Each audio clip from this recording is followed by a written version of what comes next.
भगवान का ऐसा तो होता नहीं है कि आज मूड खराब है, आज जितनी भी पैदाइश हो रही है ना सबको झोपड़पट्टी में पैदा करेंगे। आज मूड बहुत अच्छा है, आज जितने भी पैदा होंगे सबको फिल्म स्टार्स के घर पे पैदा करेंगे। ऐसा नहीं होता है। पुरुषार्थ क्यों करना है अब समझ में आया कि लाइफ ने प्रारब्ध बन के चाहे जो भी आया हो या नहीं आया हो, कम आया हो या ज़्यादा आया हो, अच्छा आया हो या बुरा आया हो।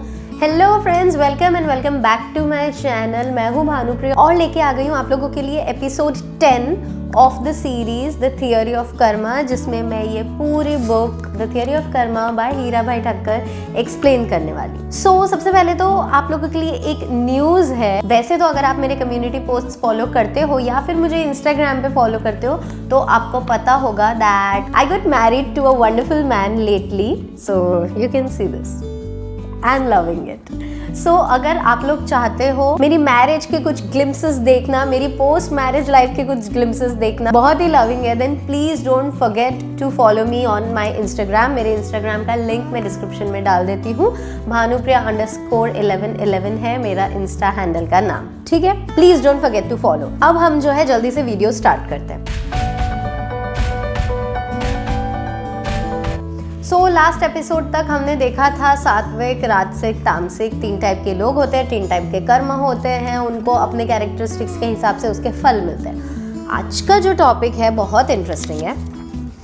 It's that you get only that much which is destined to you. तो यहाँ पे ये ऐसा कह रहे हैं कि आपको अपनी लाइफ में उतना ही मिलेगा जितना आपकी डेस्टिनी में है। अब यहाँ बहुत सारे कमेंट्स आने वाले, क्या मैडम आप ही लॉ ऑफ अट्रैक्शन के बारे में बात करते हो, आप ही बोलते हो हम जैसा सोचते हैं वैसा होते हैं, जो चाहते हैं वो पा सकते हैं, एंड देन आप भी बोल रहे हो that we get only what is written in our destiny. देखो तो सही आगे क्या है। जज नहीं करना चाहिए हमें कभी भी फटाफट से। Your prarabdha of this birth is destined just appropriately and proportionately equal to your efforts, kriyaman karmas of your past birth. And strictly according to this prarabdha, you get your birth in a particular specific country, caste, creed and race. यहाँ पे ये कह रहे हैं कि हमारी जो current birth है वो फिक्स्ड है। किसके हिसाब से? हमारे प्रारब्ध के हिसाब से। प्रारब्ध क्या होता है मैंने ऑलरेडी प्रीवियस वीडियोस में बताया, पहले देख के आओ अगर नहीं देखा है तो, ठीक है। तो ही समझ में आएगा कि ये कहना क्या चाहते हैं। तो प्रारब्ध के हिसाब से हमारी अभी की लाइफ पूरी की पूरी डिसाइडेड है। ये भी डिसाइडेड है कि हम किसके घर पैदा होंगे, क्या हमारा कॉम्प्लेक्शन होगा, कैसी हमारी स्किन होगी, कितनी हाइट होगी, कितने मोटे होंगे, कितने पतले होंगे, कौन से कास्ट में पैदा होंगे, कितने पैसे वाले इंसान के घर पे पैदा होंगे। ये सारी चीजें डिसाइडेड होती है। बिकॉज ऑब्वियसली कौन कंट्रोल करेगा इस चीज को? हमारा बर्थ कौन कंट्रोल कर सकता है? मैंने पहले भी मेरे वीडियोस में बताया कि भगवान का ऐसा तो होता नहीं है कि आज मूड खराब है, आज जितनी भी पैदाइश हो रही है ना सबको झोपड़पट्टी में पैदा करेंगे। आज मूड बहुत अच्छा है, आज जितने भी पैदा होंगे सबको फिल्म स्टार्स के घर पे पैदा करेंगे। ऐसा नहीं होता है, ठीक है। So it's all decided on basis of what? On basis of our past karmas. हमारे पास्ट कर्मस जो हमारे प्रारब्ध बन के आते हैं उनके बेस पे डिसाइड होता है कि हम कहाँ पैदा होंगे। तो सबसे पहले अगर आपको मन में ऐसा है कि मेरे पेरेंट्स ऐसे क्यों हैं, मेरे भाई बहन ऐसे क्यों हैं, मेरे घर वाले ऐसे क्यों हैं, तो वो इसलिए क्योंकि हम ऐसे थे हमारे पास्ट लाइफ में। तो सबसे पहले तो उनको मन से अपने पास्ट लाइफ में आपने जो भी बुरा किया है उसके लिए मन से सॉरी बोल के एक्सेप्ट करो। कोई बात नहीं, जैसे एटलीस्ट मेरे कर्म खत्म हो रहे हैं अगर आप खुश नहीं हो तो, because this is what you have done, you are getting what you have done. इस चीज को ऐसे गांठ बांध लो, मन में बिठा लो। God is not whimsical to throw you anywhere without any reason. वही मैंने बोला ना, भगवान को ऐसे क्या और कोई काम नहीं है क्या? Your birth in any caste or creed or race or in the womb of a particular mother is not accidental but is strictly according to your deeds in your past births, which are now matured and ripened as prarabdha stipulated in the law of karma. If perhaps you are consulted and given a choice before your new birth, you would naturally choose to take birth in the family of Rockefeller in America or in the family of Birla in India, where immediately on taking your birth, you would be the owner of so many cars and bungalows and tremendous wealth and fortune. Likewise, everybody would like to have a similar choice, including the persons who were rascals and rogues in their past births. Then you can imagine the confusion and chaotic condition in the world. Amazing point बोला इन्होंने कि अगर हमें choice दे देगा भगवान कि तू decide कर ले तेरे को किसके घर पे पैदा होना है, तो सबसे पहले कमेंट करके बताओ कि आपको कहाँ पैदा होने का मन है। मैं तो फ्रैंकली मुझे तो अमिताभ बच्चन के यही होना था। I really love him, I adore him a lot. तो मुझे तो उनकी बेटी बनना था। I love my parents, current parents as well, but still वो होता है ना एक क्रेज तो सबको, ऐसे तो मेरे जैसे 1000 लोग होंगे जिनको वहाँ पैदा होना था, आलीशान एकदम लाइफ, ठीक है, कौन कौन नहीं मांगेगा, कम ऑन, कोई भी क्यों नहीं मांगेगा ऐसी लाइफ। लेकिन अब ऐसी चॉइस अगर दे दी तो हर इंसान यही मांगेगा। तो जो बहुत अच्छे मन का है वो भी यही मांगेगा, और जो बहुत बुरे विचारों का है, जो दूसरों को परेशान करके खुशी मिलती है, वो भी ऐसे प्रिविलेज्ड लाइफ मांगेगा। उसको प्रिविलेज्ड लाइफ अगर मिल गई तो वो उस प्रिविलेज का कितना गलत तरीके से इस्तेमाल करेगा, जिसकी बुद्धि भ्रष्ट है। जस्ट थिंक कि कोई मर्डरर, कोई गैंगस्टर, कोई टेररिस्ट भी ये बोलेगा कि मेरे को तो पीएम के घर पैदा कर दो, मेरे को पीएम का बेटा बना दो ताकि नेक्स्ट मैं प्राइम मिनिस्टर बन जाऊँ, और व्हाटएवर, ठीक है। तो कैओटिक हो जाएगा ना, गड़बड़ हो जाएगी। तो इसलिए हमें चॉइस नहीं मिलती है, चॉइस हमारे डीड्स को मिलती है। तो बेसिकली हमें ही मिलती है। हम अगर हमारे डीड्स या हमारे कर्मस अच्छे रखेंगे तो चॉइस हमारे हाथ में ही है।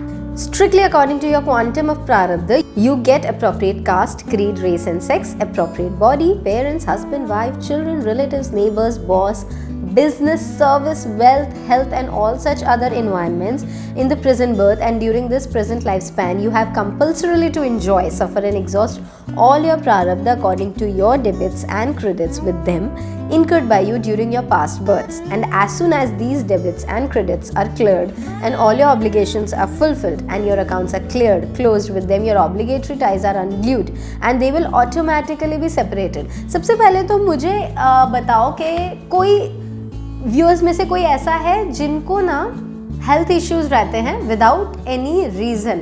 मतलब फॉर एग्जाम्पल किसी को डाइजेस्टिव इश्यूज है, खाना अच्छे से डाइजेस्ट नहीं होता, इसके बावजूद कि आप लोग ना कुछ बाहर का जंक खाते हो, आपका लाइफस्टाइल बहुत अच्छा है, आप कोशिश करते हो कि आप हेल्दी चीज़ें खाओ, सैलेड खाओ, फ्रूट खाओ, फिर भी कहीं ना कहीं आपका डाइजेस्टिव सिस्टम बचपन से ही या फिर कुछ सालों से वीक चल रहा है। उसका रीज़न क्या है? जब हमारे अभी सारे अच्छे कर्म हैं, हम जंक भी जितना हो सके अवॉइड करते हैं, हम हेल्दी खाने का कोशिश करते हैं, फिर भी डाइजेशन वीक है। क्यों?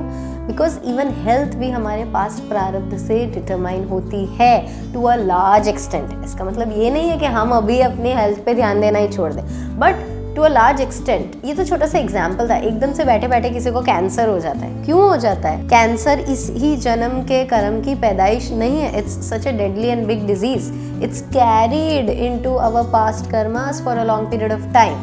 तो health, wealth, looks, parents, husband, wife, almost everything life में जो हमें मिलती है वो हमारे प्रारब्ध के हिसाब से बनती है। और जब तक हम ये जो भी चीज़ें मिल रही हैं उसको एग्जॉस्ट, सफ़र या एंजॉय नहीं कर लेते, तब तक उससे छुटकारा नहीं पा सकते।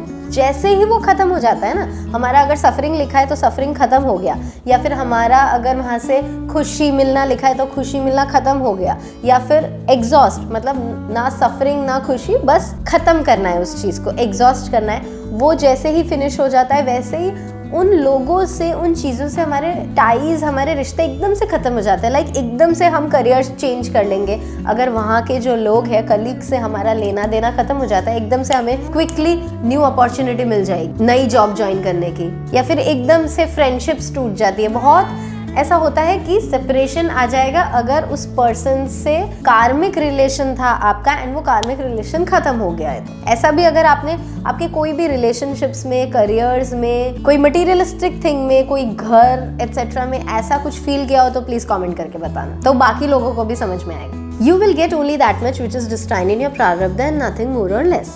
A king though is extremely pleased with his servant cannot promote him to a very high post with a fat salary as it's not in his prarabdha, even though it would rain for all the 24 hours all the year round. The tree of Palash will bear only 3 leaves and not more. So कुछ चीज़ें fixed है कि एक नौकर है, एक servant है जो कि राजा के वहाँ काम करता है, वो चाहे कितनी भी सफाई से काम कर ले, राजा उस सर्वेंट को राजा नहीं बना देगा, ठीक है? क्योंकि इट्स नॉट इन हिज प्रारब्ध। वो सर्वेंट चाहे मन लगा के बहुत अच्छे से काम कर रहा है, he will be promoted as a supervisor of servant, not as king. So कुछ चीज़ें हमारे प्रारब्ध में डिटरमाइंड है, इसको बारीकी से समझना। During the spring season all the trees beget fresh leaves, but the tree of Kerala does not get any leaves, for that spring is not responsible. अच्छा, स्प्रिंग सीजन जो होता है उसमें नॉर्मली बहुत खिल जाते हैं सारे के सारे ट्रीज, एकदम फ्रेश न्यू फ्लावर्स, लीव्स एकदम ब्यूटीफुल हो जाते हैं, ठीक है? लेकिन केरडा करके कोई ट्री होता है, उसमें स्प्रिंग सीजन में भी लीव्स नहीं आते, उसके लिए स्प्रिंग सीजन रिस्पॉन्सिबल नहीं है, वो केरडा जो ट्री है उसके कैरेक्टरिस्टिक्स रिस्पॉन्सिबल है। तो हमें अगर लाइफ में कुछ नहीं मिल रहा है जो बाकियों को मिल रहा है, उसके लिए लॉ ऑफ नेचर या भगवान रिस्पॉन्सिबल नहीं है, हमारे कैरेक्टरिस्टिक्स, हमारे पास्टिक्स रिस्पॉन्सिबल है। During daytime, all the creatures are able to see in sunlight, but owls cannot see anything at all because it's so destined in their prarabdha. For this, the sun cannot be blamed. उल्लू दिन में नहीं देख सकते, इसकी वजह से हम सन को ब्लेम नहीं करेंगे। क्यों? लाखों करोड़ों मिलियंस लोग देख सकते हैं, बस वो एक आउल नहीं देख सकता दोपहर में। That is because of his characteristic, not because of sun.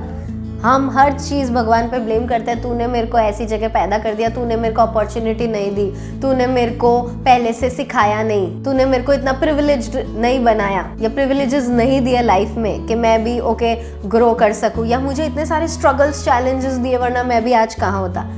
It's not their fault, it's ours. Accept it. Destiny, prarabdha is irrevocable and nobody can wipe it out or erase it.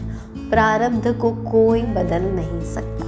It's a common belief amongst us that on the 6th day of the birth of a child, the goddess of destiny named Vidhata comes at night to chart the life course of newborn child and writes the destiny as to what is going to happen during the whole life of that child on the white, yellow and red papers which we keep arranged for her to write. Wow! ये मैंने first time पढ़ा है.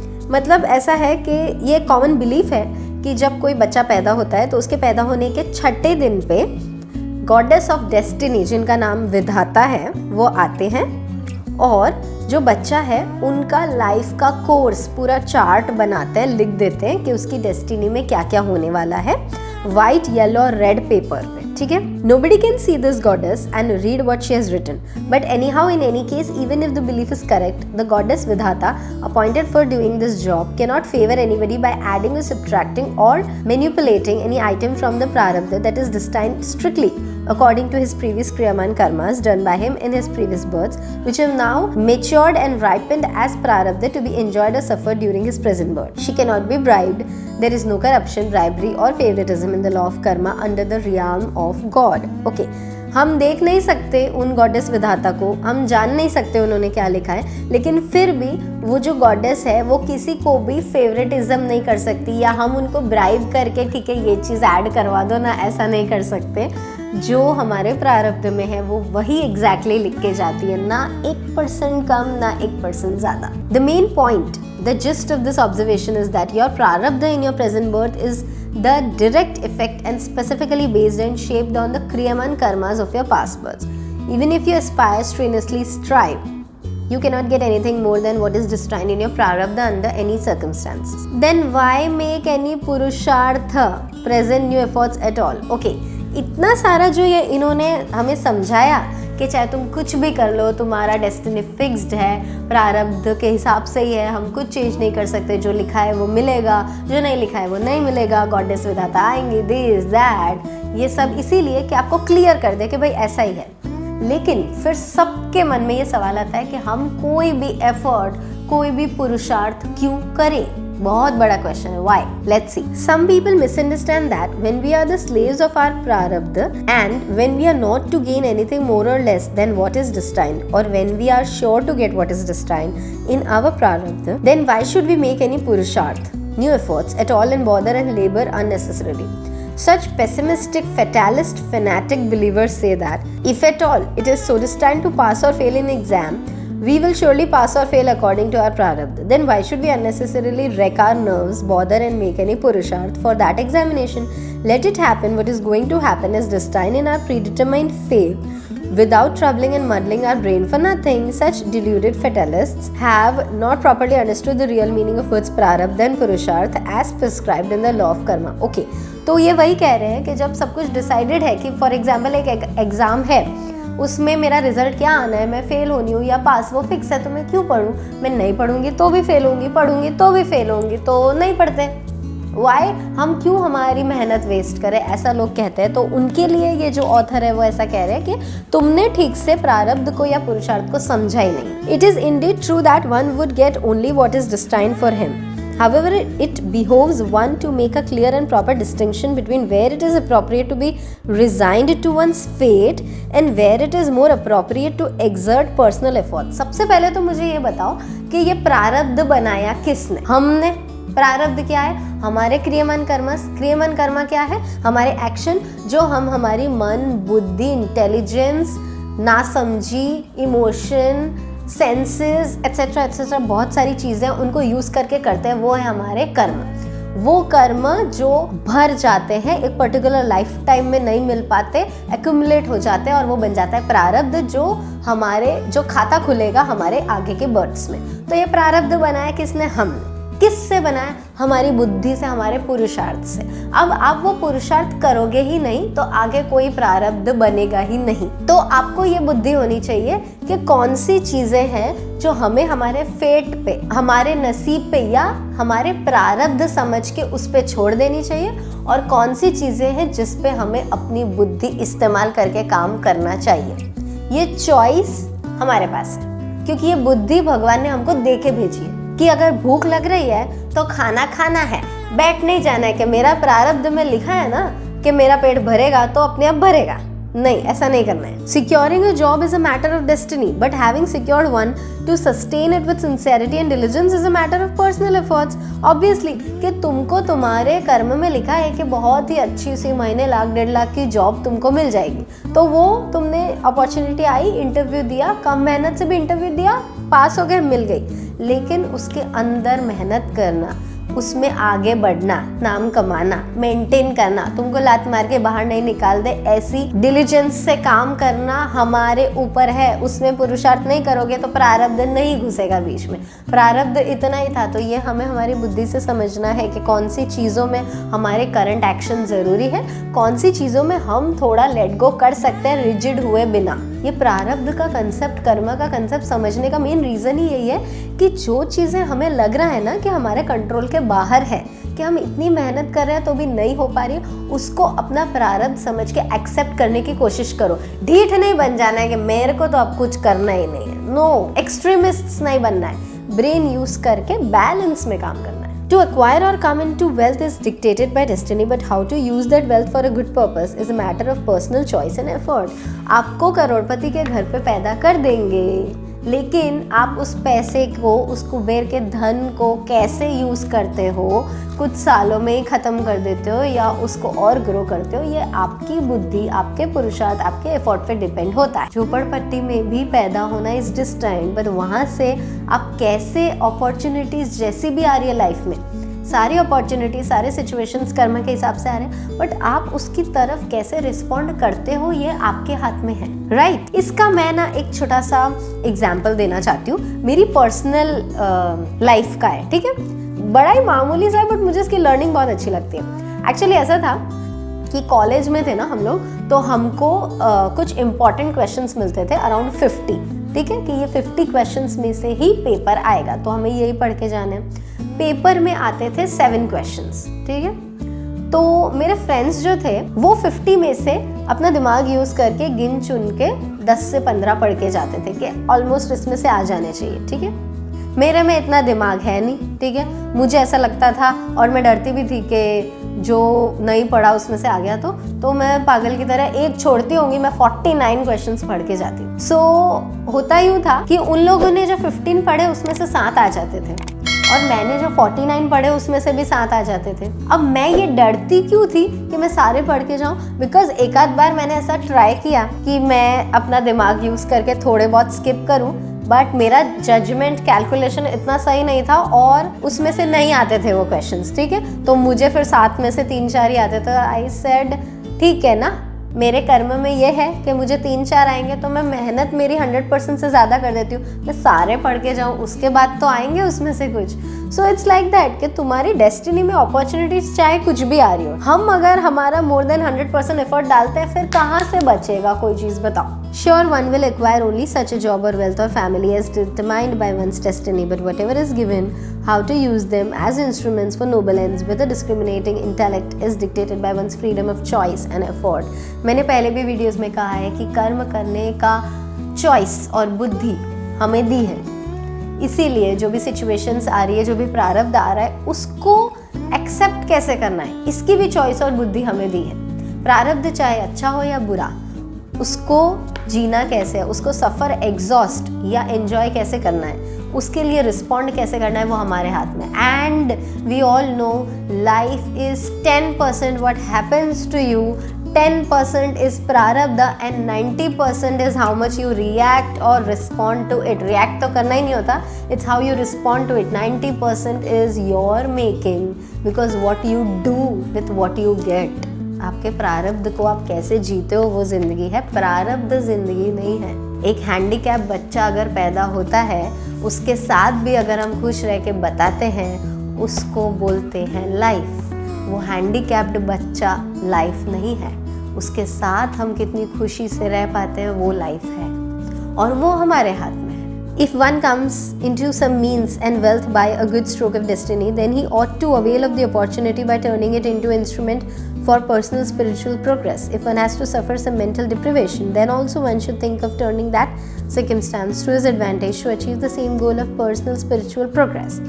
If destiny provides a man with a good loyal wife, then that should become the means for his spiritual progress. If on the other hand fate snatches away the spouse and leaves one a widower, then still one ought to put that circumstance to good purpose for the sake of spiritual progress. बहुत अच्छी line बोली है कि अगर तुम्हारे life में कुछ अच्छा हो रहा है, बहुत अच्छा लाइफ पार्टनर आ रहा है, बहुत अच्छे रिलेशनशिप्स हो रहे हैं, उसको भी एक टूल बनाओ अपने स्पिरिचुअल प्रोग्रेस का।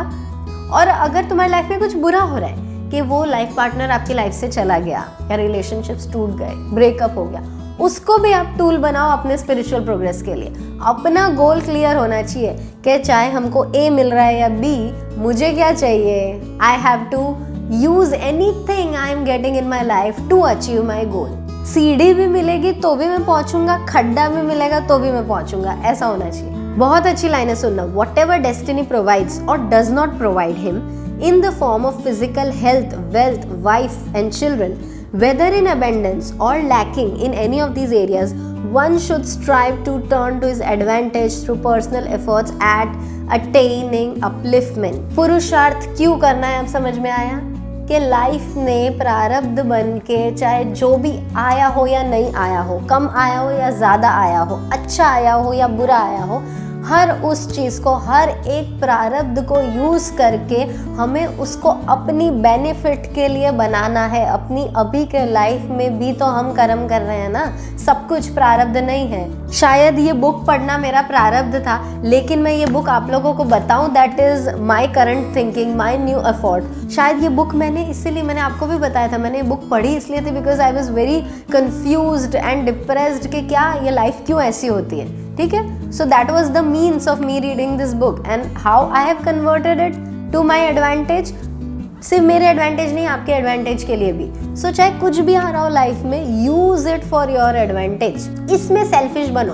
अभी क्या दिया है भगवान ने, फेल किया है, अभी रुक मैं बताता हूँ कि मैं क्या करता हूँ, नेक्स्ट में रैंक लाके बताता हूँ। Just do that, just use everything. हर चीज को ऐसे यूज करो कि वो आपको पुश करे और आगे बढ़ने के लिए, हर तरह से, financially, mentally, emotionally, spiritually, every way, without consciously causing anguish to anyone else, without compromising one's morals or principles for the sake of flattery or subservience to the whims of the selfish, unscrupulous persons, and without going against one's own conscience. Whatever little can be attained, one should find and feel contentment and abundance in it. So आज के इस video में, आज के episode में यही था कि प्रारब्ध हमारी जिंदगी नहीं है, हमें पुरुषार्थ करके प्रारब्ध को ऐसे यूज करना है कि हम वैसी जिंदगी बना सके जैसी हम चाहते हैं, ठीक है। तो पुरुषार्थ करना, एफर्ट्स करना बहुत बहुत ज़रूरी है, उसके बिना आई हुई चीज़ें भी चली जाएगी। सो आई होप आपको आज का एपिसोड पसंद आया होगा, अपने सवालों का जवाब मिला होगा, और कोई सवाल आए हैं तो प्लीज़ उनको कमेंट डाउन करो। मैं शायद अभी थोड़ी स्लो हो सकती हूँ रिप्लाई करने में, उसके लिए very sorry, let me enjoy my new phase, ठीक है। जैसे मुझे टाइम मिलेगा I will definitely reply to all your comments. Love you guys, miss you guys. मैं और ज़्यादा वीडियोस बनाना चाहती हूँ आपके लिए। Yes, thank you so much. मुझे बहुत सारे ऐसे कमेंट्स आ रहे हैं कि मैं बहुत कम वीडियोस डाल रही हूँ, वीकली एक ही डाल रही हूँ। आप चाहते हो कि मैं इस सीरीज़ के वीडियोस जल्दी जल्दी डालूँ, तो अब मुझे टाइम मिलना स्टार्ट हुआ है, मैं फटाफट बना के ट्राई करूँगी वीकली 2 वीडियोज़ डालूँ, ठीक है। सो ब्लेस करो सब लोग कि मुझे बहुत सारा टाइम मिले और मैं बना सकूं। नेक्स्ट वीडियो का टॉपिक है प्रारब्ध एंड पुरुषार्थ are not against each other, दोनों एक दूसरे के अगेंस्ट नहीं, उसमें क्या है हम देखेंगे नेक्स्ट एपिसोड में। Till then take care, love you guys, keep missing me and keep watching my channel.